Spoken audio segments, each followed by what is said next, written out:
What up, peeps? Your friendly neighborhood Monomahus here, speaking to you from stately Monomahus Manor. Hope everything's going all right for you. It's a blessed indiction for all of us who are Orthodox. The new year began, at least according to the new calendar, a couple of days ago. Anyway, we're heading into fall and the days are getting shorter.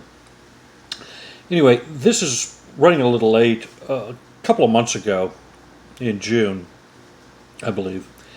Actually, it was in May, excuse me.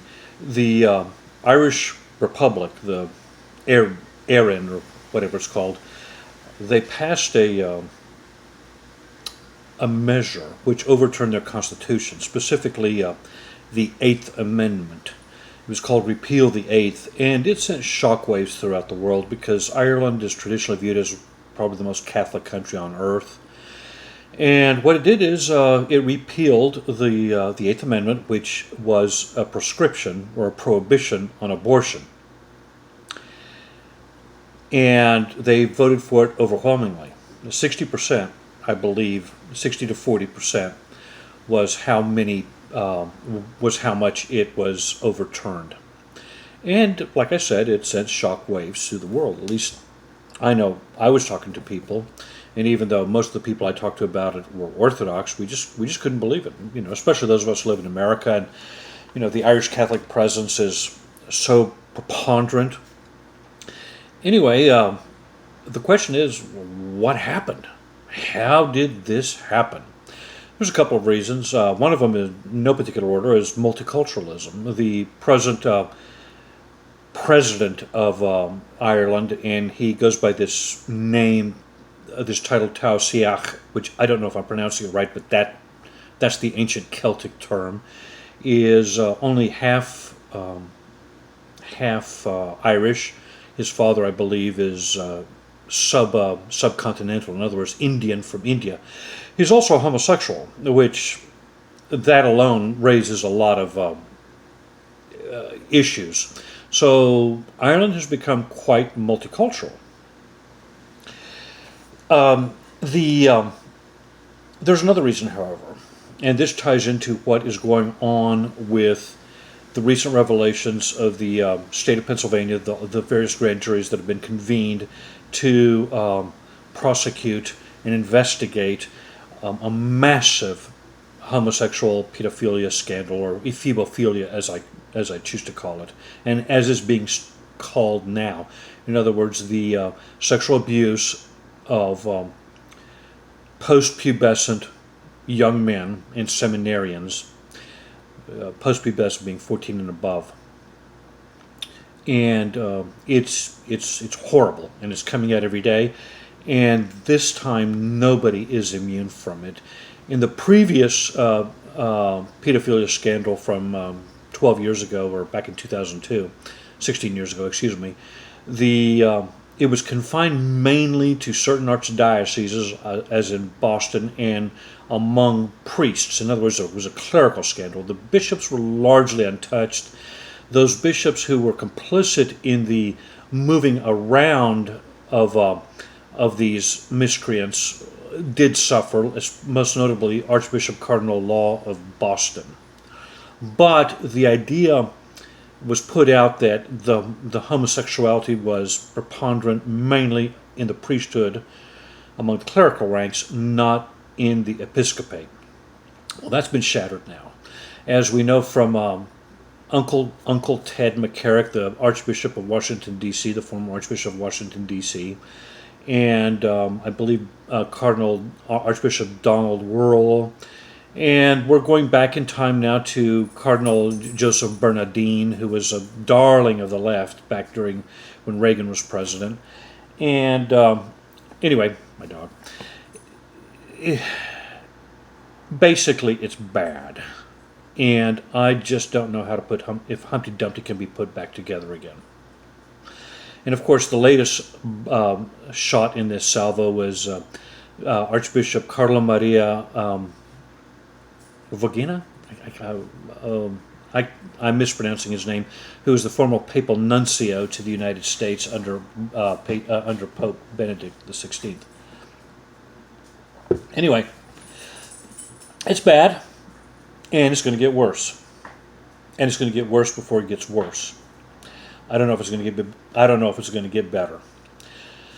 Anyway, let's go back to Ireland, and so you can see how the rot of sodomy in the clerical and episcopal ranks can ruin a once proud Catholic nation.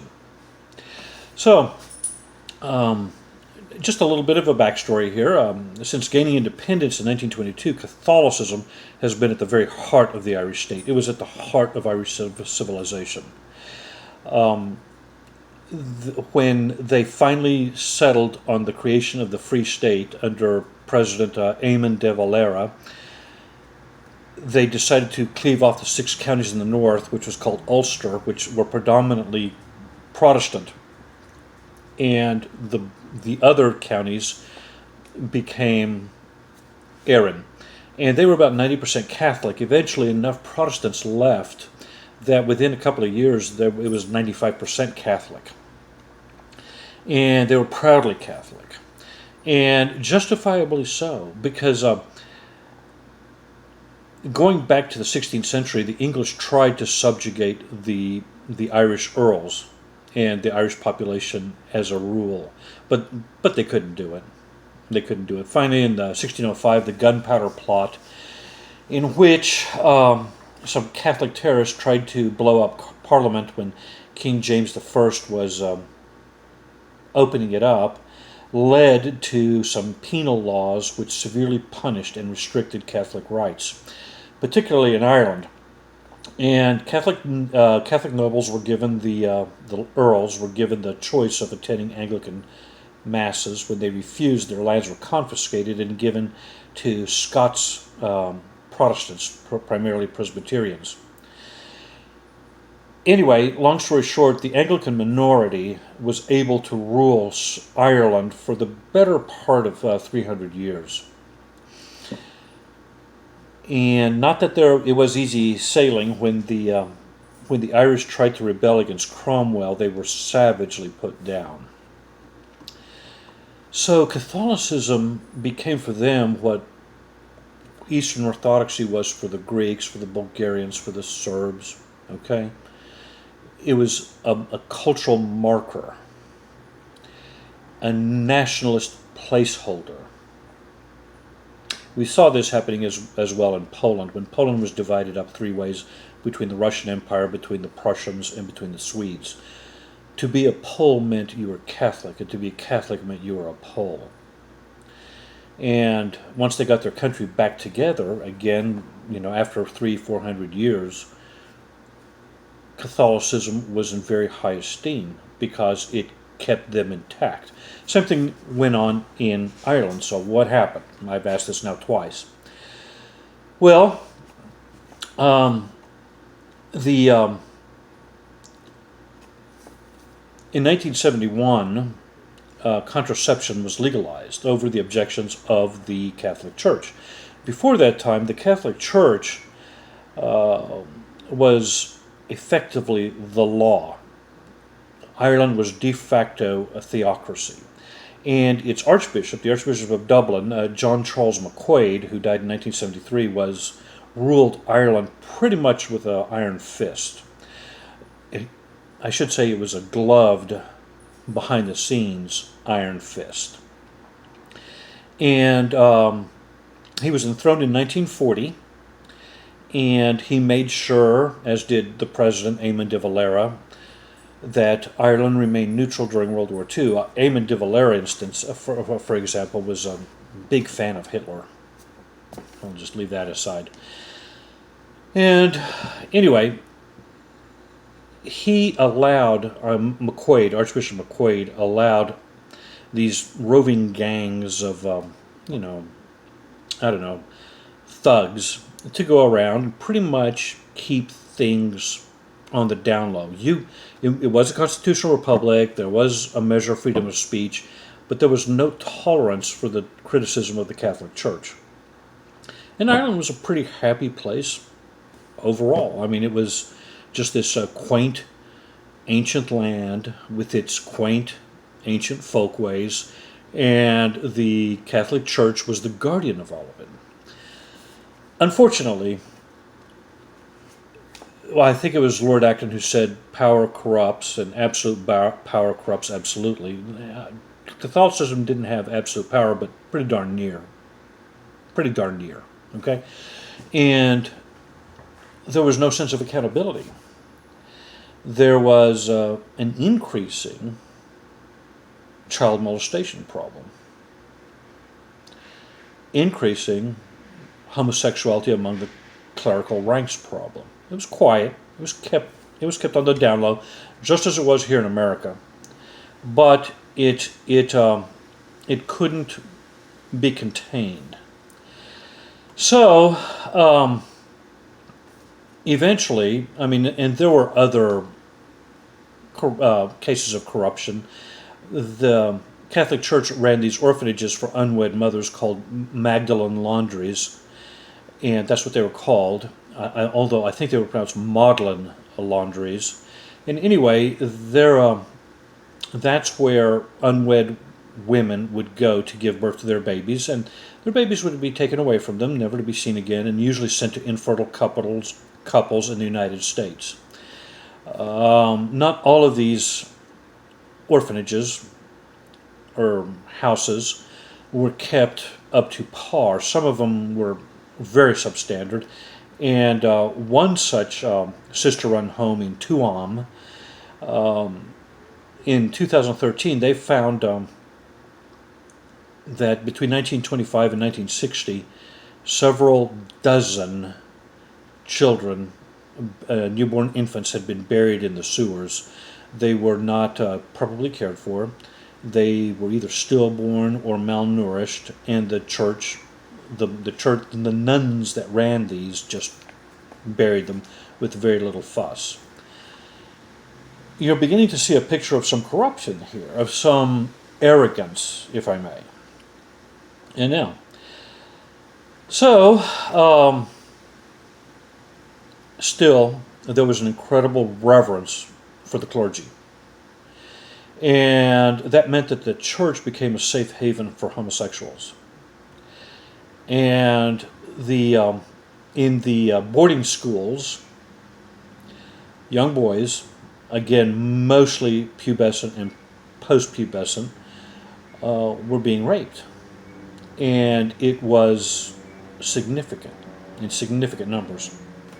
One priest, Father Brendan Smythe, raped at least 20 children between 1949 and 1989. The church investigated him, but had never told the police, allowing him to keep on going. Father Sean Fortune, who died in 1999, had abused around 30 boys in his career. It was revealed in 2002 that whenever allegations were made, they were hushed up, and Father Fortune was moved to a different parish. Again, the Boston Archdiocese scenario. So, you couldn't contain this. Eventually, it became known. And eventually, people started falling out of love with the Catholic Church. It took a while, but fall out of love they did. So, given this corruption, this arrogance, this institutional arrogance, as well as a growing multiracial, multi-ethnic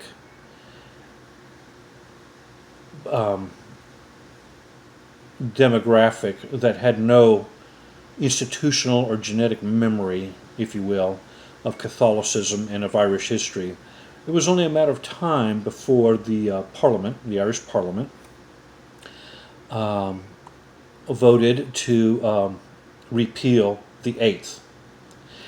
Now, it still wasn't easy. They still had some hurdles to call. They decided to hold the referendum in May when the majority of Irish university students were still in term at university, and they hadn't gone on holiday, as the British like to say, or the Irish like to say, in Greece. So they wanted to pack pack the ballot box as it is. Anyway, the point is, there we are. When the church loses its soul, when it becomes so arrogant, and let's be honest, one of the signs is sodomy within the ranks, then this is what we can expect. Now, this was about the Catholic Church. I don't know what the future holds for certain Orthodox churches or jurisdictions. This is a word to the wise. I'll drop it there, and in the meantime, Pax Vobiscum. Let's try to love one another. Adios.